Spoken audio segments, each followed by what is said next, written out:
Welcome into the program today. It's Follow the Money here on VSiN, the sports betting network. And longtime film critic, friend of the show, Richard Roeper, joins the program now. Have you ever done that, Richard, by the way, pull rank on somebody? You know, I try not to. I always say, if you have to say to somebody, don't you know who I am, or do you know who I am? You already know what the answer to that is. The answer is no. Yep. They don't know who you are. I'll tell you guys a quick little inside story. You know, Sundance Film Festival just ended a couple of weeks ago. And, of course, you know, at Sundance, every mid-level, top-level Hollywood executive, all these big shots are out there, right? And they're all trying to get, you know, tables at the cool restaurants. And there's one restaurant where the wait staff has T-shirts that actually are printed saying, "No, I don't know who you are," and on the back it says, "And I don't care." Oh, wow. Wow. That's great. Phenomenal. You know, you not only... Is that great? Oh, that is... You're so good with the movies, but you're also a big sports fan. I thought you had some terrific tweets, starting with the Super Bowl, and I thought your tweet on Mahomes was fantastic about this guy already has close to a Hall of Fame resume already. He's 24. Isn't that incredible, guys? And I honestly, and thank you for that, by the way. But I also, you know, if you look at, you know, great starts to careers in team sports, when you look at, you know, young players who came up, you know, Mel Ott with the Giants a million years ago, Kobe Bryant, the late, great Kobe Bryant, athletes who started very young and immediately hit that high level. Very few actually had MVP regular season, world championship in their sport, MVP in the world championship, in this case, the Super Bowl. He's 24 years old, guys. That's incredible. Yep. Did you see a particular stat other than, I mean, I know your tweet about what he's already accomplished, but he's 5-0 when he's down double digits. He's 13-17 when it's 3rd and 15 or longer. Yeah. I mean, this is the video game stuff. Yeah, these are not. Yeah, that's exactly right. You don't do that. You know, we'll look back sometimes when you're right in the middle of the moment. I know this happened sometimes when I was, you know, covering the Bulls of the 1990s. It's hard to appreciate the greatness until you step back a little bit. And years from now, decades from now, when people look back at that run the Chiefs had in terms of the 3 comebacks, including the one where they ran off a 51-7 streak after being down 24-0. We've never seen anything like that in the history of pro football. Mm-hmm. So I don't recall, one more thing on this, by the way, Richard, I don't recall anybody making the case in that draft a couple of years ago that when the Bears traded up, they should have taken Mahomes, not Trubisky. I remember Watson for sure. I don't recall anybody making the case for Mahomes, but this is still, it has to be like a dagger in all of Bears fans, right? Just right in their heart because of what he was able to accomplish. And then they're sitting there with Mitchell Trubisky as their quarterback. Oh, especially when Kansas City came to Chicago this year, and Ryan Pace, the general manager of the Chicago Bears. You know, people will never forgive him for that. And I would agree with what you're saying. Everybody knew about Watson. It wasn't that Mahomes was completely under the radar, but he wasn't on national TV every weekend, guys. Yeah, right. And there was a little bit concerned. Some people were concerned about, you know, his conditioning? Is he going to be a little overweight? Because he's a real big guy. You know, he goes in at about 230, and there was actually some concerns about durability and things like that. So I can't say on draft day that here in Chicago back then anybody said, "Oh, we should have taken Mahomes." So we all have perfect 20/20 hindsight. No kidding. It's Follow the Money here on VSiN, the sports betting network. Richard Roeper, friend of the show, longtime film critic, our guest right now. One more thing, and a great tweet that you had this week when you said, movie world, if you walk into a bar and say, "I'll have a beer," the bartender will silently pour you a beer. Real world, if you walk into a bar and say, "I'll have a beer," the bartender's going to need a little bit more information than that.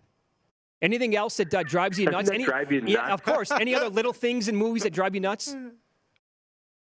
Oh, well, yeah, we could go on all day. Like, well, for example, here's one to look for, guys. If anybody in a movie is ever on the run, whether they're on the run from the law, they've been falsely accused of murder, whatever the case may be, when they go into the cashier at the gas station, that's the moment where the news report about them comes up on the television. Right then, when they walk into the place, and then the clerk nervously looks at them, looks at the composite, looks at them, and then the guy runs out because he knows the clerk is going to call the cops.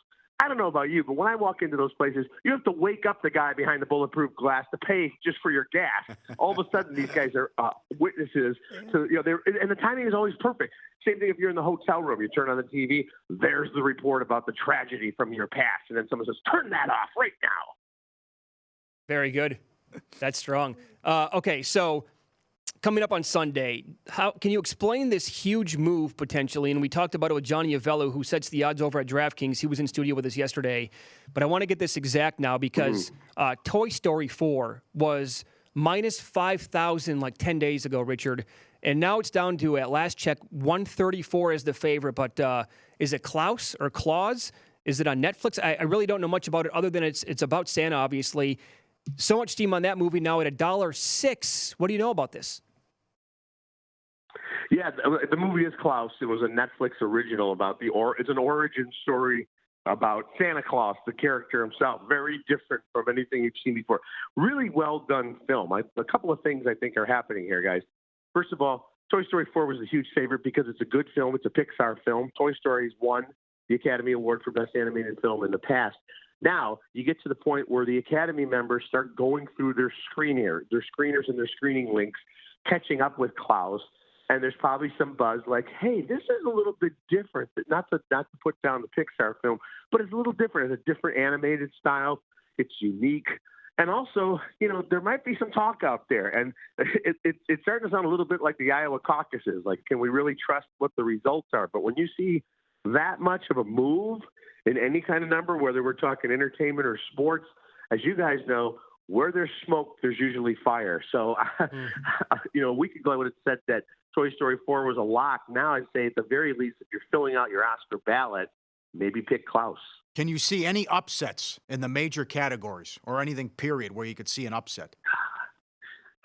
Yeah, as you guys know, the acting categories it's the same four names have been coming up again and again and again and again.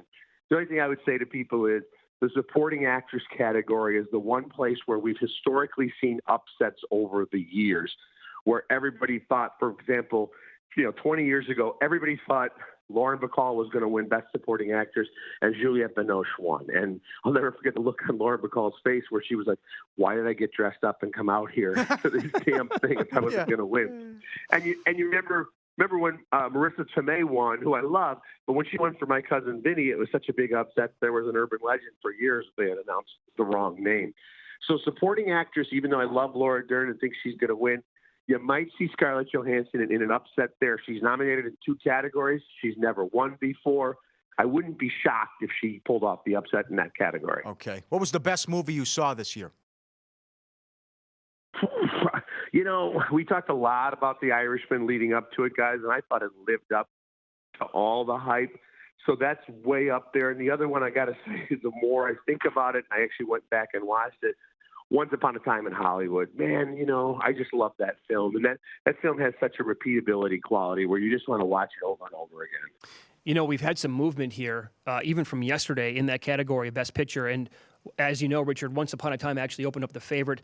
It's right now sitting at plus $9. Mm-hmm. Parasite is now down to plus 275. But here's the move. 1917, which I bet at plus 225 and plus 250.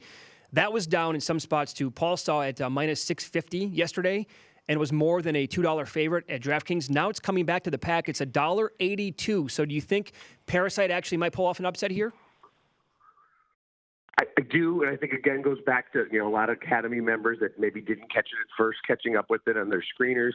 I think that's this is a very fluid category, as you mentioned. I loved 1917 when it was a little bit more of a middle shot. Once Upon a Time in Hollywood, I still won't rule it out. I think Tarantino's going to win for screenplay. And Brad Pitt's going to win for supporting actor. So if you see it starting to pick up other awards, still has a shot.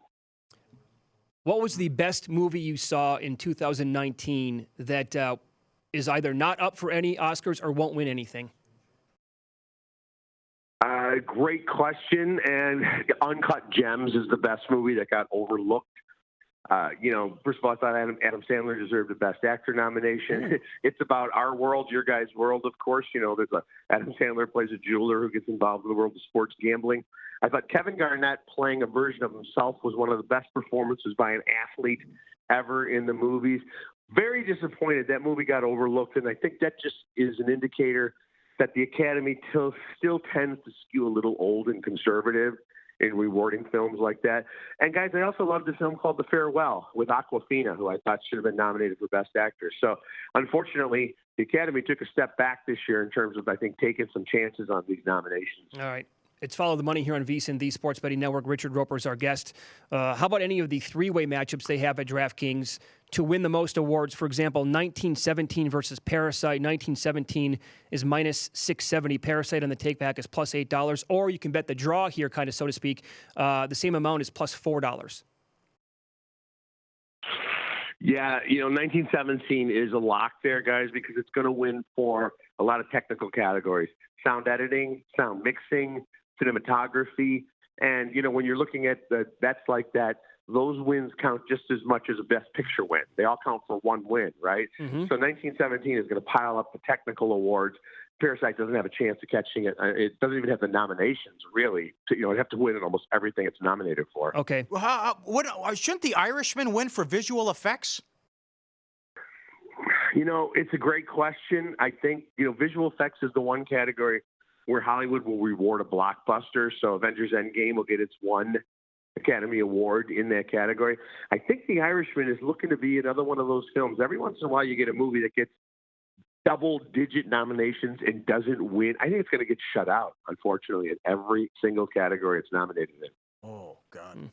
All right. Have you had an opportunity to review and check out McMillions on HBO about the Monopoly scam? Yes. How is it? Yes. It's funny you mentioned that. In fact, I just watched all 6 episodes. For people who don't know, it's an HBO limited documentary series. This is one of the greatest, craziest stories of all time, guys.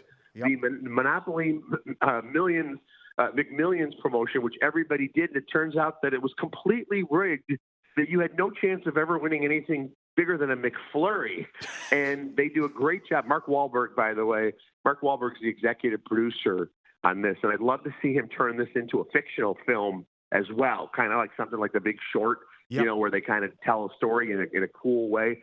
But the documentary is great. It tells you, it walks us through exactly how this amazing, colorful, crazy cast of characters got a hold of pretty much all the $1 million, $100,000 winning tickets and handed them to friends and family and associates who then would kick the money back. And it involves the mob. It involves undercover investigations. And I got to say this from the start, by the way. McDonald's didn't know anything about this. They were not part of this. Nobody on the inside of McDonald's.